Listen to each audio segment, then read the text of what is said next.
할렐루야. 오늘도 이 예배에 나오신 여러분들을 주의 이름으로 환영합니다. 오늘 말씀에 보니까 세례 요한이 광야에서 사역을 하고 있습니다.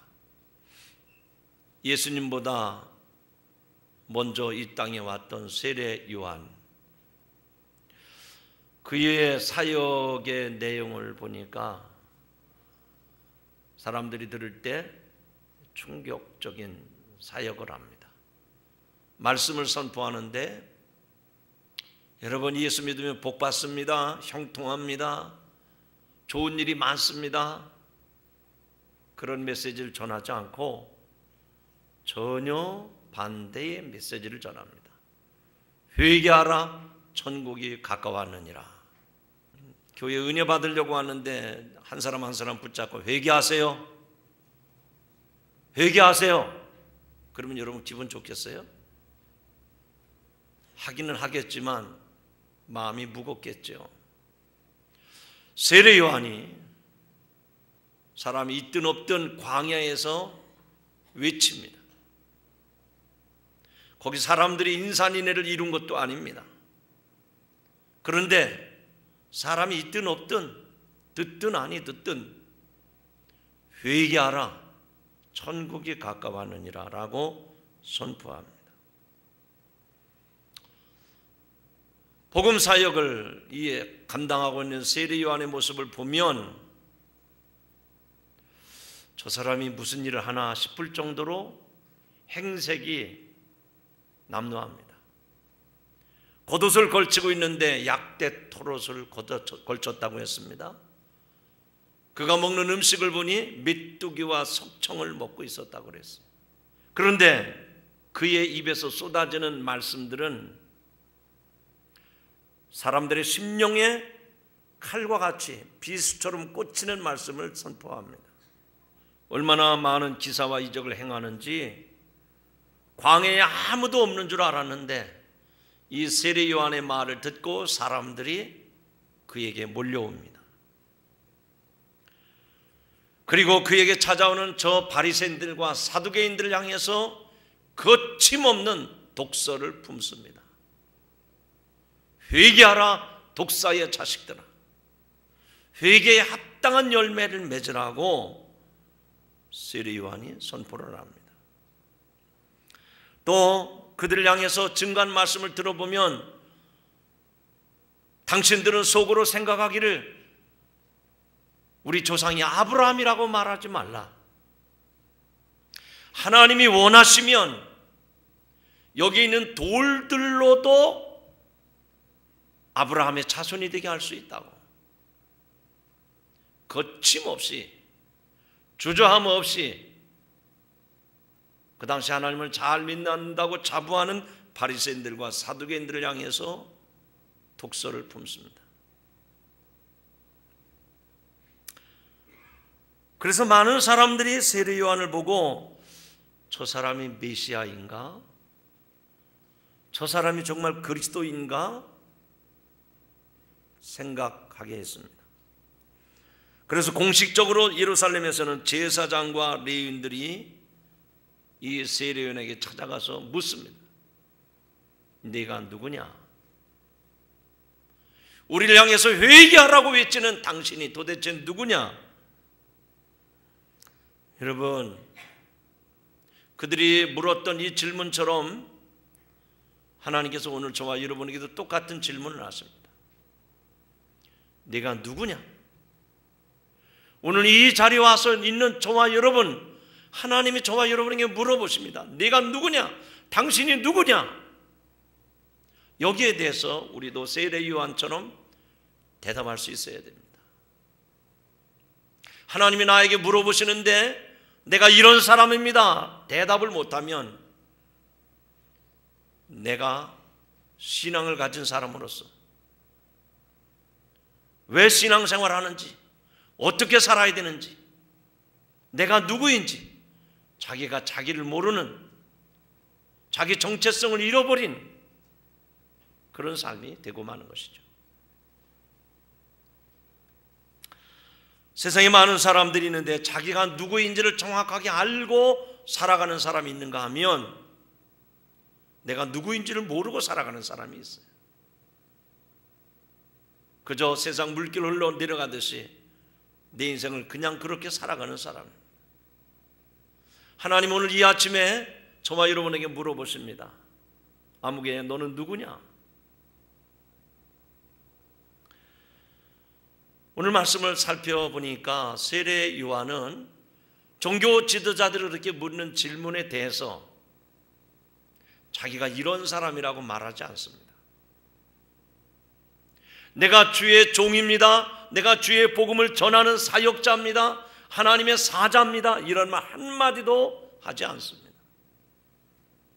세례 요한이 그들 앞에 하는 말이 이런 말입니다. 내 뒤에 오시는 그분의 신발끈을 풀기도 감당치 못하는 자라. 아니 사람들이 세례 요한에서 당신이 누구냐고, 도대체 당신이 메시아냐, 당신이 그리스도냐, 당신이 엘리야냐 묻는데 거기에 대해서는 이런 반구 대답하지 않습니다.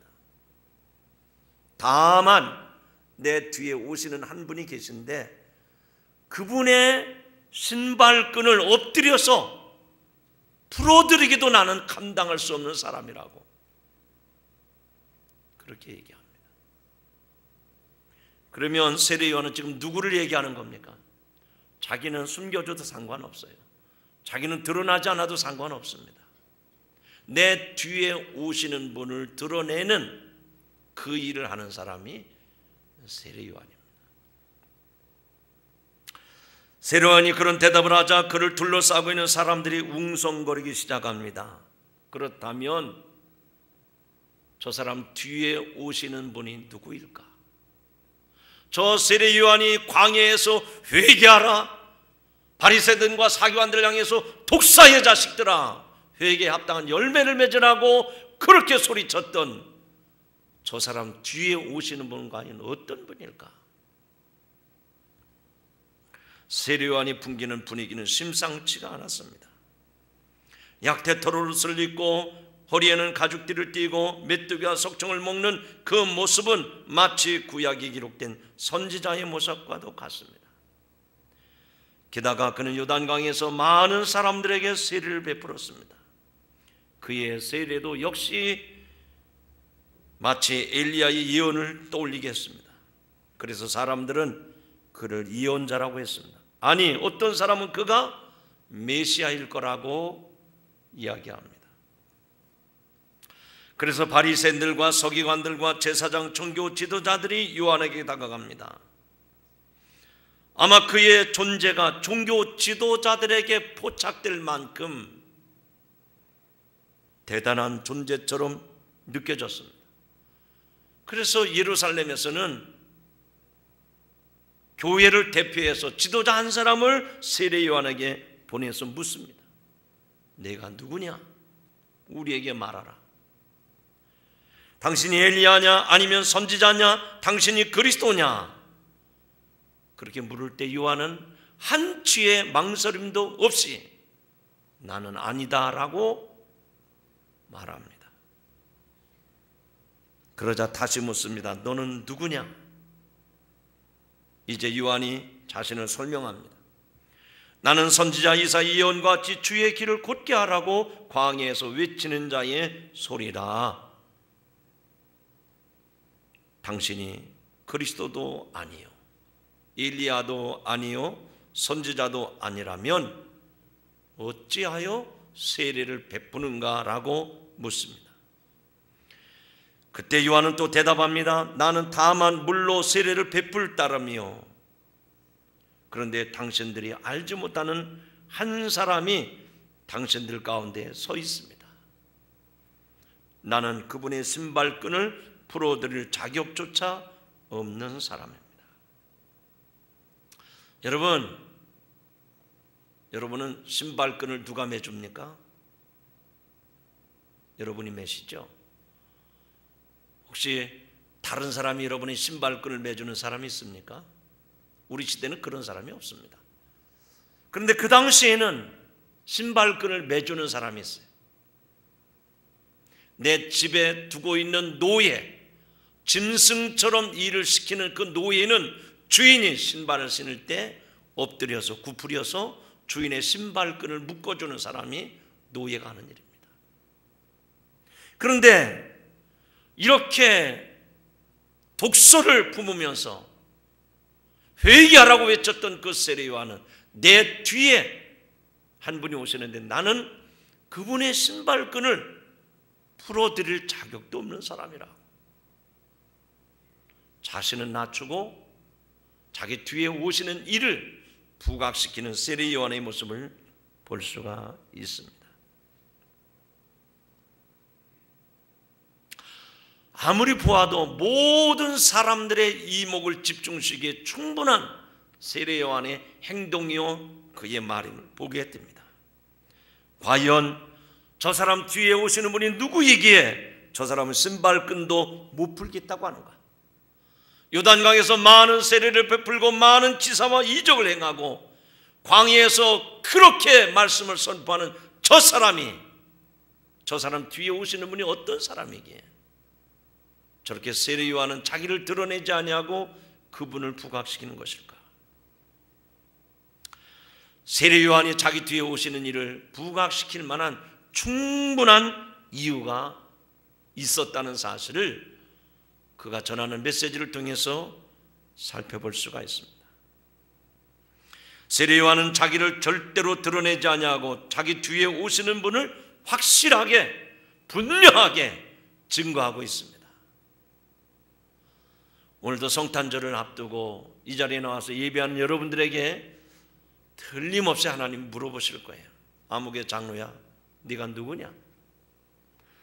반석교회 다니는 아무개 권사야, 아무개 집사야, 아무개 성도야, 네가 누구냐? 라고 물을 때에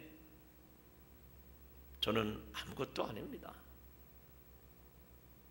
저는 예수님을 믿는 사람일 뿐입니다. 세례요한과 같이 대답하고 고백할 수 있는 여러분들이 되시기를 주님의 이름으로 축원합니다. 사람들은 12월 달이 되면 마음이 들뜨게 됩니다.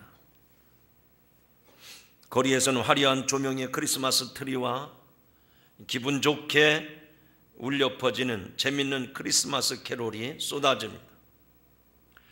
연말이라고 하는 분위기와 함께 선물과 휴일이 기다리는 크리스마스, 여러분의 마음을 흔들기에 충분할 것입니다. 아마 이런 분위기는 세상의 분위기만이 아니라 교회의 분위기도 역시 마찬가지입니다. 교인들은 크리스마스를 준비하느라고 바쁩니다. 12월이 되면 크리스마스 트리를 세웁니다. 크리스마스 전야 행사를 위해서 장기자랑을 준비하고 노래율동 또 연극 이런저런 여러 가지 준비를 합니다. 좀 더 준비하는 교회들은 어떻게 합니까? 세일마다 부서마다 크리스마스 선물 교환까지 하면서 즐거운 시간들이 준비되어 있습니다. 그리고 사람들은 즐거운 마음으로 크리스마스를 기다리며 이 12월 달 대림절을 보내게 됩니다. 그러나 정작 아기 예수님의 탄생을 기뻐하고 축하하는 크리스마스 전야 예배는 사라진 지 오래입니다. 아니, 크리스마스 이브에 모여서 장기자랑을 하고 재롱잔치를 할지언정 이 땅에 아기 예수님으로 오신 예수님에게 감사하고 경배하고 찬양하는 예배는 교회마다 흔적을 감춘 지 오래가 됐어요. 2부 순서로 부서별로 장기자랑을 하기 위해서 연습을 많이 합니다. 이 땅에 오신 아기 예수님을 바라보면서 감사와 기쁨으로 가득 차야 할 성탄절 예배는 25일 날 드리는 성탄절 예배는 너무 조용합니다. 왜 그렇죠? 24일 크리스마스 이브 저녁에 너무 즐겁게 보냈기 때문에 또 그것이 끝나면 새벽송을 돈다고 많은 사람들이 밤을 거리로 헤맵니다. 그래서 주님이 오신 이 성탄절 예배를 드리는 이 성탄절 예배는 조용합니다. 오늘이 정말 크리스마스인가 할 정도로 한가하고 조용하고 알맹이가 빠진 것처럼 그런 느낌이 듭니다. 새벽송을 돌고 밤새 즐거운 시간을 보냈기 때문에 이제는 몸도 마음도 예배드릴 여유가 없어진 것이죠. 그래서 저도 오래전부터 새벽송을 하지 않습니다. 두 가지 요소가 있어요. 안 하는 두 가지 이유. 그렇게 주의를 주는데도 새벽송 돌라고 하면 너무 신나는 거예요. 집집마다 가면 선물을 내주잖아요. 그거 받아오는 재미, 또 뒤에 쳐져가지고 그거 꺼내 먹는 재미도 괜찮거든요. 그리고 뭐 웃고 떠들고 즐기고, 예수님이 고유한 그 밤의 오심을 천사의 모습으로 가서 전해줘야 될 천사의 노래를 하지 못하고 소란을 피우고 다른 사람에게 수면을 방해하고, 그리고 정작 25일 성탄절 예배는 자기가 피곤해가지고 성탄절의 의미를 까맣게 잊어버린 채 예배가 너무 부실한 거예요. 마치 그런 사람들에게 예수님은 크리스마스를 즐겁게 보내기 위한 한 가지 문화의 수단으로 치우쳐 있습니다. 처음에 성탄절은 지금과 같지는 않았을 것입니다. 차분하고 조용한 가운데 모든 사람의 관심이 아기 예수님에게 집중됐습니다. 마음은 달랐지만 헤로당도 예수님에게 집중되어 있었습니다. 우주 전체를 연구하는 동방의 박사들도 아기 예수님의 탄생에 대해서 관심을 가지고 있었어요. 들의 양을 치던 목자들도 예수님에게 관심이 집중되어 있습니다. 심지어는 말하지 못하는 어린 양들도, 나귀들도 예수님이 베들레헴 마구간에 탄생하심을 알고 숨을 죽이고 거기에 집중을 하고 있습니다. 오늘 우리들이 성탄절을 보내는 이 분위기와는 전혀 다른 모습으로 첫 번 성탄절은 보내졌었습니다. 오늘 본문으로 돌아갑니다. 다음 날 예수님께서 요한 앞으로 나오십니다. 요한은 그런 예수님을 바라보면서 자기도 모르게 사람들 앞에 이런 선언을 합니다. 보라, 세상 죄를 지고 가는 하나님의 어린 양이로다. 동시에 요한은 예수님께서 자신에게 세례를 받으시던 때가 떠올랐습니다. 예수님께서 요단강에서 요한에게 세례를 받으시고 물에서 올라오실 때에 하늘 문이 활짝 열리고 성령이 비둘기같이 임하고 하늘에서 들려오는 음성을 세례 요한은 듣고 지금 그 모습을 기억하고 있는 것입니다. 신비한 경험에 휩싸인 것입니다. 하늘이 갈라지고 성령이 비둘기같이 예수님에게 내려오는 그 사건을 목격하게 됐던 것입니다. 요한이 아직 놀람과 감격에 쌓여 있을 때 하늘로부터 들리는 소리, 너는 내 사랑하는 아들이라 내가 너를 기뻐하노라. 요한은 그때 받은 황홀한 느낌이 지금 자기에게 오는 예수님의 모습을 바라볼 때 그 모습이 떠오릅니다. 그리고 앞에 계신 예수님에 비해서 자신은 너무나도 보잘것없는, 너무나도 작은 사람임을 알게 됩니다. 동시에 하나님께서 자신에게 주신 역할이 어떤 의미인지를 다시금 돌아보게 됩니다. 요한은 그리스도의 길을 예비하는 영광스러운 자로 세워주신 것에 대해서 감사하며 찬양합니다. 요한은 이처럼 자기 사명이 예수 그리스도를 드러내는 것임을 알고 그 사명에 성실히 수행을 했습니다. 그리고 자신을 향해 사람들의 이목을 예수님께로 돌리고 예수님께 주시는 생명을 널리 전파하도록 그 사명을 감당하고 있습니다. 사랑하는 성도 여러분, 세례 요한에게 예수 그리스도는 그의 삶의 전부였습니다. 사람들이 세례 요한을 향해서 당신이 엘리야냐, 당신이 선지자냐, 당신이 그리스도냐 라고 물었을 때 그 모든 것 다 뒤로 하고 자기에게 쏟아지는 모든 시선과 모든 관심과 모든 집중을 예수님에게로 옮기는 세례 요한의 모습을 보게 됩니다. 바꿔 말하면 요한은 자기 뒤에 오시는 예수님의 자리를 확실하게 찾아들인 사람이 바로 세례 요한입니다. 여러분, 성탄절이 다가옵니다. 2011년의 성탄절은 여러분이 어떤 마음으로 맞이하고 있습니까?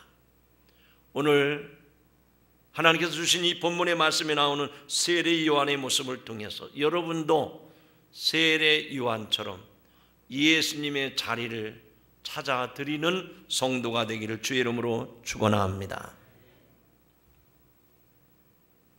성탄절을 맞이하는 사람들은 바로 이런 역할을 하는 사람들. 사람들이 나를 영웅시해도 내가 그 자리에 앉아 있으면 안 됩니다. 세례 요한처럼 내가 행한 일을 보고 많은 사람들이 나를 추앙한다고 하더라도 내가 그 자리에 올라가 있으면 안 됩니다. 요한은 자기가 서야 될 자리와 주님이 계셔야 될 자리를 정확하게 구별했던 사람입니다. 오늘 성탄절을 앞두고 예배하는 여러분들에게 주님은 내가 나를 위해서 자리를 준비하고 있느냐고, 내가 내 가정에서, 내가 내 직장에서, 내가 사는 이 세상에서 내가 가야 할 그 자리를 내가 예비하고 있느냐고 주님은 반문하고 계십니다. 여러분, 주님의 자리를 마련하는 성도들이 되기를 주님의 이름으로 축원합니다. 사실 우리가 살아가는 삶의 모습을 돌아볼 때에 모든 사물이 제 자리를 찾는 것이 얼마나 중요한지 모릅니다. 모든 사물이 제 자리를 찾아야 돼요. 만약에 어떤 물건이 제 자리에 있지 않는다고 하면 혼란이 올 수밖에 없어요. 학생은 학생의 자리에 있어야 가장 아름답고 멋있습니다. 군인은 군인의 자리에 있어야 됩니다. 정치인은 정치인의 자리에, 공직자는 공직자의 자리에 있어야 됩니다. 특별히 믿음을 가진 성도는 내가 주님의 자리에 앉아 있는 것이 아니라 주님이 오실 자리를 마련하는 것이 우리 성도가 해야 될 사명인 줄로 믿습니다. 여러분, 한 해가 다 돌아갑니다. 한 해를 뒤돌아보시기 바랍니다. 내가 한 해 동안 있어야 될 자리를 지키고 있었던가? 하나님 앞에 나와서 예배드리면서 내가 예배 자리에 앉아 있어야 됐는데 그 자리에 내가 얼마나 지키고 있었는가? 내가 하나님 앞에 엎드려 기도하면서 기도의 자리를 지켰어야 되는데, 전도의 자리를 지키고 봉사와 섬김의 자리를 지켰어야 되는데 내가 그 자리를 떠났었던 적이 얼마나 많았던가? 사랑하는 성도 여러분, 이번 성탄절에 여러분이 주인이 아니라 주님이 자리하셔야 될 그 자리를 준비하고 마련하는 성도들이 되시기를 주의 이름으로 축원합니다. 정말 크리스마스가 될 수 있는 것은 내가 있기 때문이 아닙니다. 예수 그리스도 때문에 성탄절이 있고 크리스마스가 있는 것입니다. 우리가 세상의 빛으로 살아갈 수 있는 것은 세상의 빛이 되신, 또 빛을 빛으로 오신 예수님이 계시기 때문에 우리가 이 땅에서 빛으로 살아갈 수 있는 줄로 믿습니다. 달이 스스로 빛을 내지 못하듯 우리도 역시 예수님의 영광을 머금을 뿐입니다. 우리에게 무엇보다 중요한 것은 예수 그리스도입니다. 예수는 바로 복음이시요 생명이십니다. 그 복음을 받고 그 생명을 받은 자들은 예수님이 계셔야 될 자리를 준비하는 사람입니다. 교회가 교회 될 수 있는 것도 예수님 때문이에요. 성도인 내가 성도다울 수 있는 것도 예수님입니다. 왜 그렇습니까? 예수님이 생명이시요 복음이시기 때문에 그렇습니다. 그러기에 우리는 세상을 다스리시며 교회의 머리가 되시는 예수님을 내 삶의 중심에 놓을 수 있기를 주님의 이름으로 축원합니다. 내 삶의 중심에 예수님이 자리하지 않는다고 하면 내가 그 자리에 앉기 마련입니다. 내가 그 자리에 올라가기 마련입니다. 내가 그 자리에 앉아서 부귀영화를 누리고 세상의 즐거움을 다 누리게 되는 것이죠. 성탄절을 앞두고 여러분에게 묻고 싶습니다. 예수님이 오실 자리를 준비하셨나요? 아직 미흡하다면 한 주간 동안 이 땅에 만왕의 왕으로 오시는 예수님의 자리를 준비하는 여러분들이 되시길 주님의 이름으로 축원합니다. 우리의 믿음의 주가 되시고 우리에게 생명이 되시고 우리에게 복음이 되시는 예수 그리스도,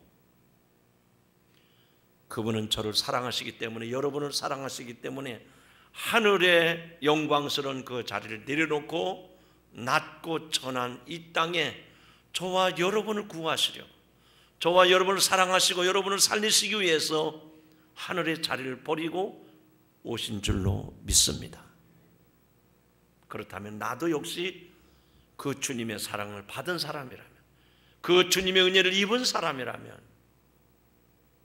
이 땅에 오실 예수님을 위해서 내가 그 자리에 군림하고 내가 그 자리에 앉아서 영광을 누리고 그 자리에 앉아서 즐거움을 누리는 사람이 아니라 그 자리에 주님을 세울 수 있는, 그 자리를 준비할 수 있는 여러분들이 되시길 주님의 이름으로 축원합니다. 어느 모임에서 큰 행사가 있어가지고 많은 귀빈들이 참여하게 됐습니다. 그런데 그 행사에 VIP 최고의 통치권자가 옵니다. 대통령이 그 자리, 그 행사에 오게 됐어요.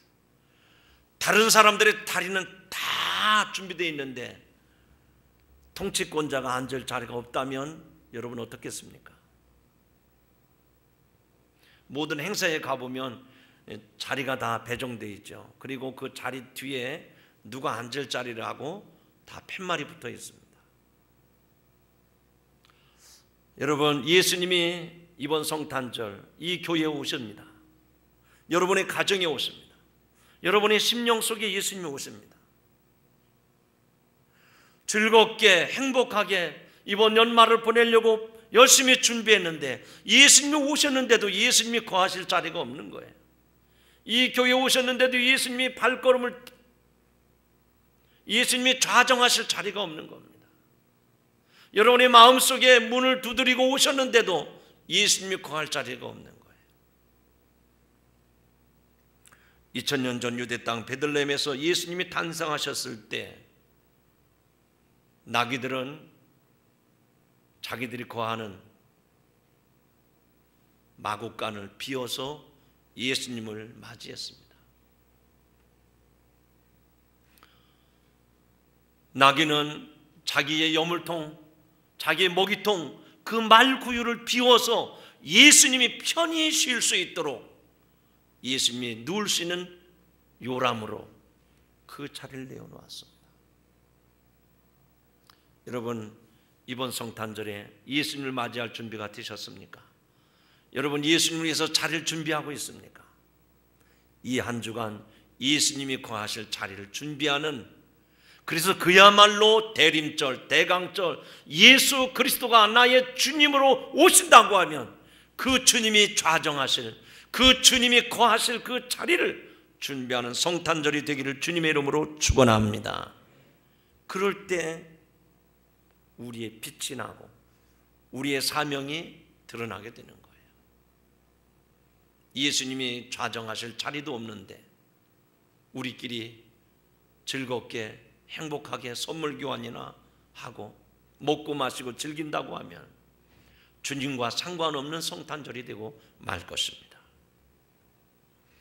이제 말씀 맺습니다. 사랑하는 성도 여러분, 매년 다가오는 이 성탄절 아무 의미 없이 보내지 마시고 이번 성탄절이야말로 내 마음속에, 내 심령 속에, 그리고 여러분의 가정 속에, 우리가 섬기고 있는 이 교회와 우리가 살아가고 있는 이 세상 한복판에 예수님이 좌정하실 수 있도록 그 자리를 여러분 스스로가 마련하고 여러분 스스로가 준비하는, 그래서 예수님이 이 땅에 오실 때 우리도 저 동방의 박사들처럼 천사들처럼 하늘에는 영광, 땅에는 기뻐하심을 입은 사람들 중에 평화로다 노래하고 찬송할 수 있는 여러분들이 되시기를 주님의 이름으로 축원합니다.